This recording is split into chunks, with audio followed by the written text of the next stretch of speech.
Okey, seterusnya kita nak tengok adding, masih lagi kita nak add juga komponen ke dalam assembly, tapi instead of kita add normal part, okey, kita nak gunakan part configuration.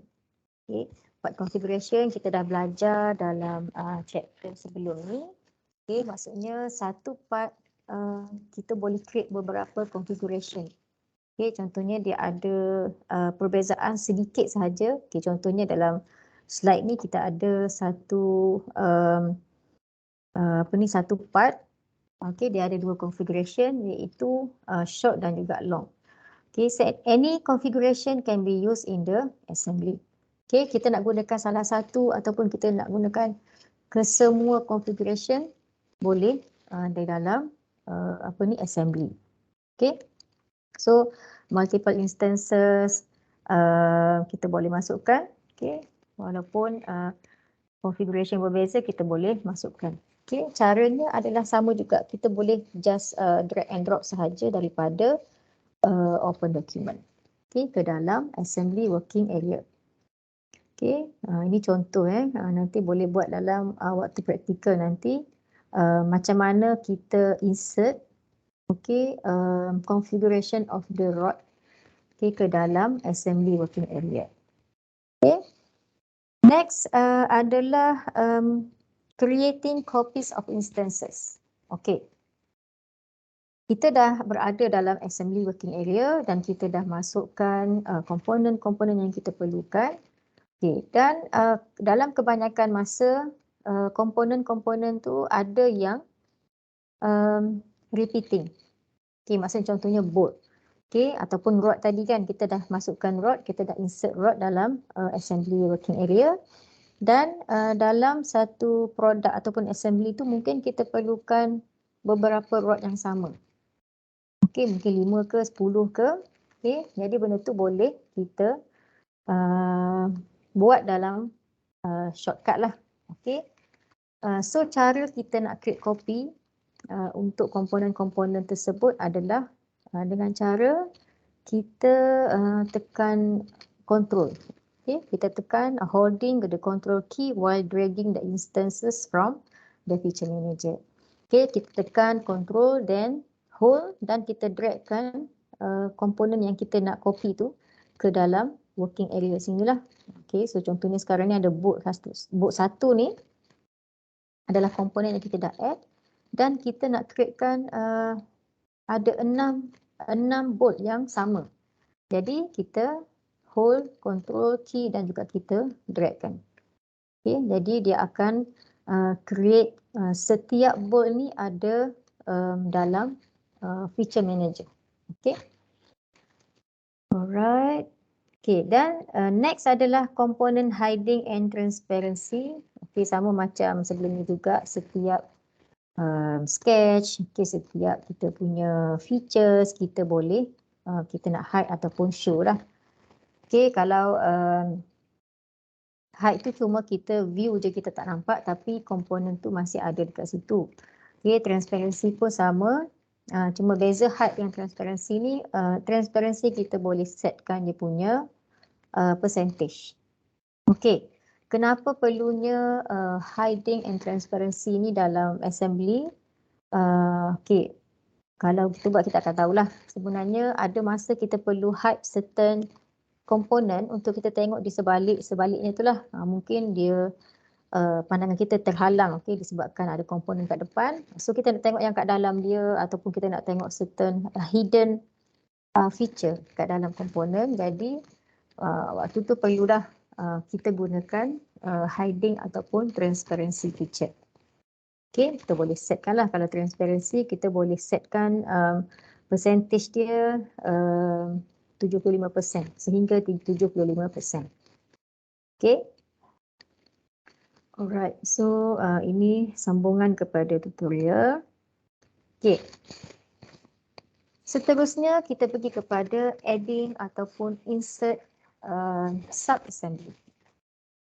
Okay, into current assembly working area. Okay, dia sama juga sebenarnya. Contohnya kita ada satu major assembly. Dan instead of kita insert one by one component, mungkin kita kena create dulu satu mini assembly 1, mini assembly 2 dan finally baru kita akan combinekan dalam satu major assembly. So kat situlah dipanggil sebagai, yang mini assembly tadi dipanggil sebagai sub assembly. Okay. So kita boleh insert juga sub assembly dalam assembly working area kita. Okay.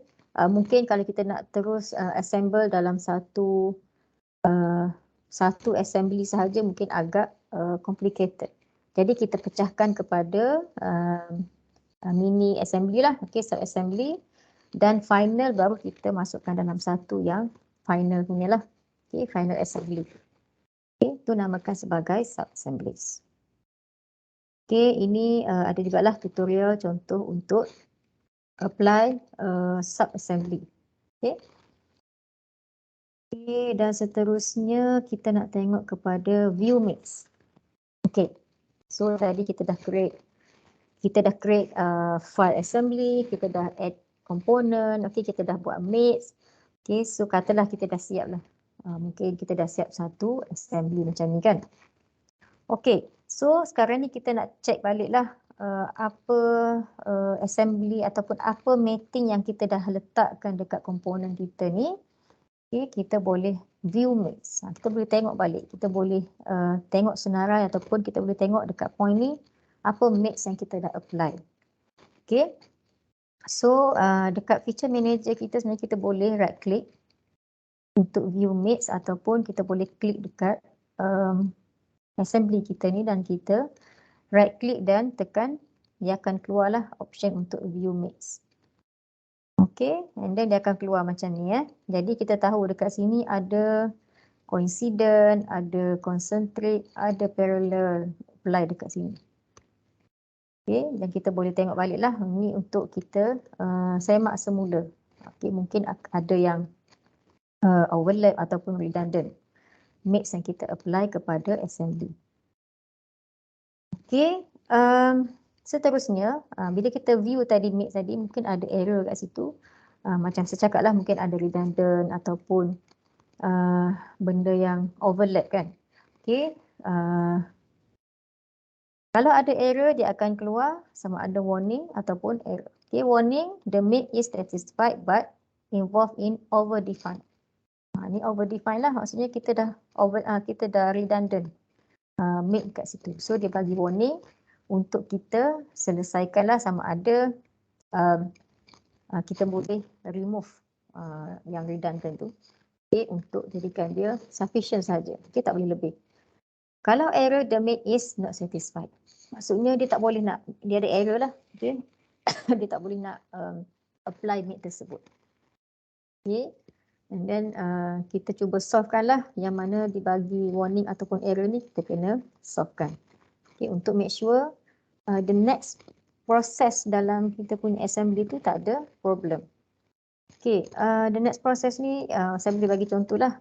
Sebab bila kita dah assemble, kita dah apply mix, sebenarnya kita boleh simulatekan dia punya pergerakan assembly kita. So kalau ada error dekat sini kita tak solve, bila kita nak buat simulation nanti dia akan ada problem lah. Mungkin tak boleh nak gerak sebab kita dah tersalah setkan dia, contohnya kita setkan dia parallel. Okay, sebenarnya dia kena gerak, contohlah. Okay, jadi penting dekat sini bila kita dah siap assembly, kita dah letak mating, kita check balik. Okay, yang mana ada warning, yang mana ada error, kita selesaikan. Okay, sebelum kita bergerak kepada next stage lah. Okay, kalau tak, bila dah sampai ke stage yang seterusnya, baru kita jumpa error, so kena patah balik.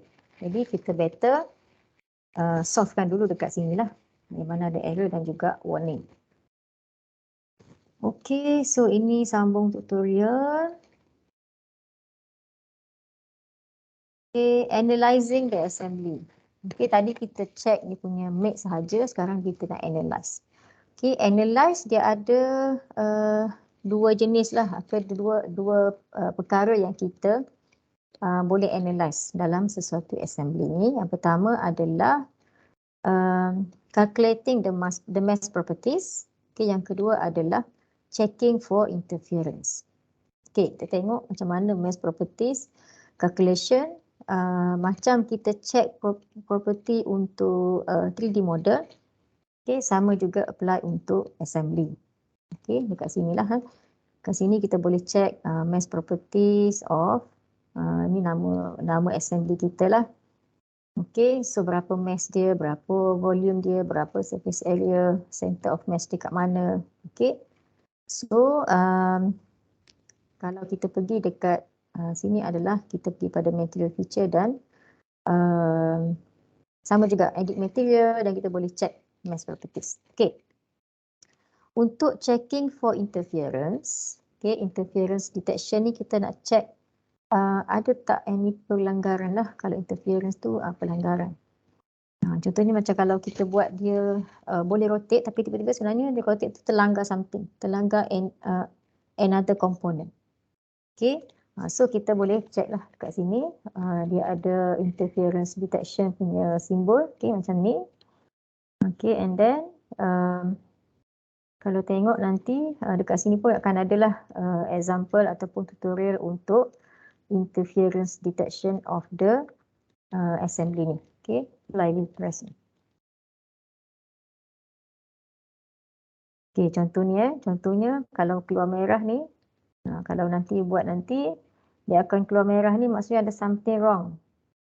Okay, maksudnya ada interference dekat sini, dia detect lah. Okay, dia detect sama ada terkeluar daripada masuk coincident kita tak set ke ataupun yang tadi rotate terlanggar ke. Okay, yang boleh menyebabkan error lah ataupun kalau betul-betul actual product dia boleh menyebabkan broken lah. Okay, broken. Okay, check for interference. Okay, bila kita jumpa interference tu, okay, kita detect interference tu, apa yang kita boleh buat adalah kita kena selesaikan.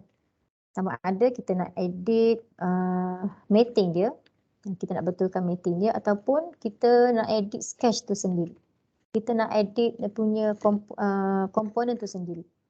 Okay, mungkin kita dah extrude dia lebih kan. So bila kita rotate terlanggar, so kita boleh edit. Kurangkan dia punya extrusion volume tu lah. Okay, kurangkan ataupun hole tu mungkin kecil kita nak besarkan. So kita kena edit. So kita edit sketch ataupun feature untuk kita selesaikan the interference.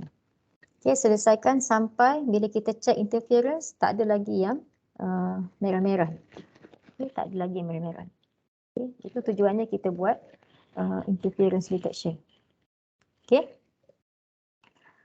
So ini contohlah macam mana bila jumpa interference nak change. Okay, kita nak ubah dia punya feature daripada contoh ni lah daripada 80 ke 300. Okay, macam mana lah. Contoh kita nak selesaikan interference. Okay.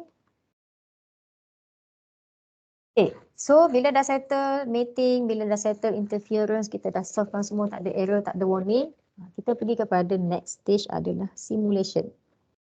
Okay, ini saya cakap tadi simulation, maksudnya assembly part, assembly component produk kita tu, dia ada certain komponen yang kita boleh gerakkan.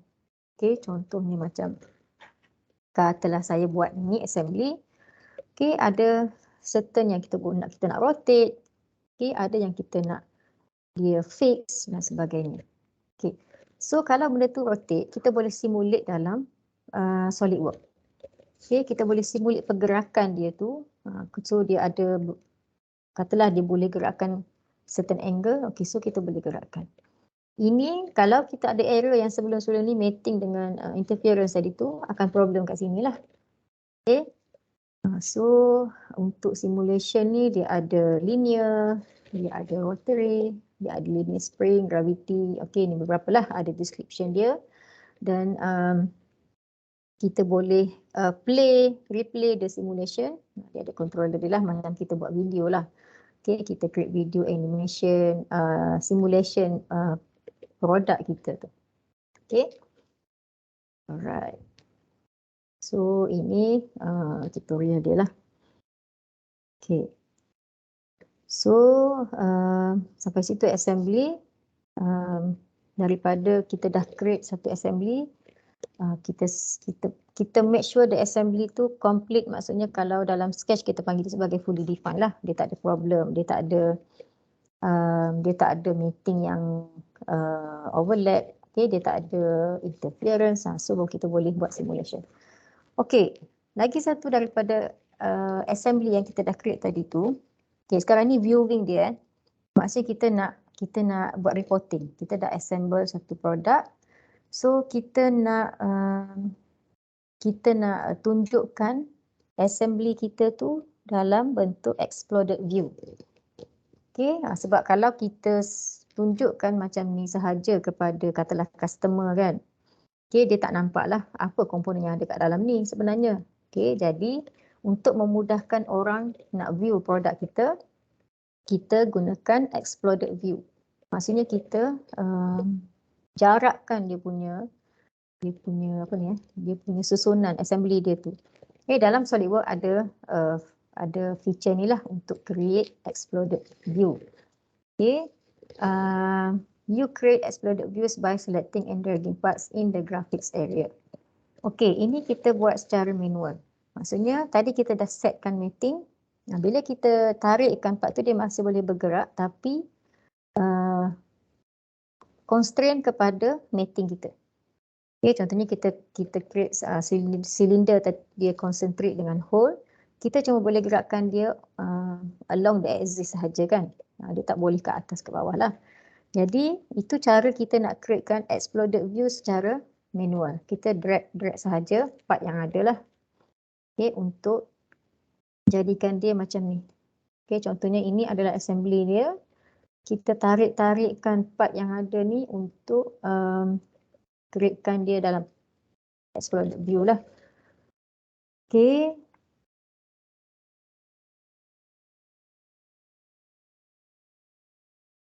Okay, exploded view. Ataupun kita juga boleh pergi kepada ini exploded view, insert, okay, exploded view. Ataupun inilah simbol dia lah, exploded view. Ni ada yang auto punya lah. Okay, dia akan create. Dan kita juga boleh boleh drag kat sini. Kita nak dia sejauh mana dia punya expansion tu lah. Okay, explode sejauh mana kita boleh adjust kat sini ataupun kita klik sini untuk auto space components after drag. Okay.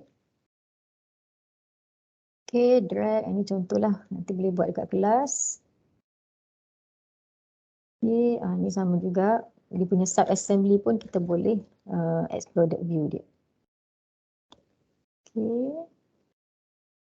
Alright. Ini adalah satu type daripada exploded view ni. Dia gunakan explode line sketch.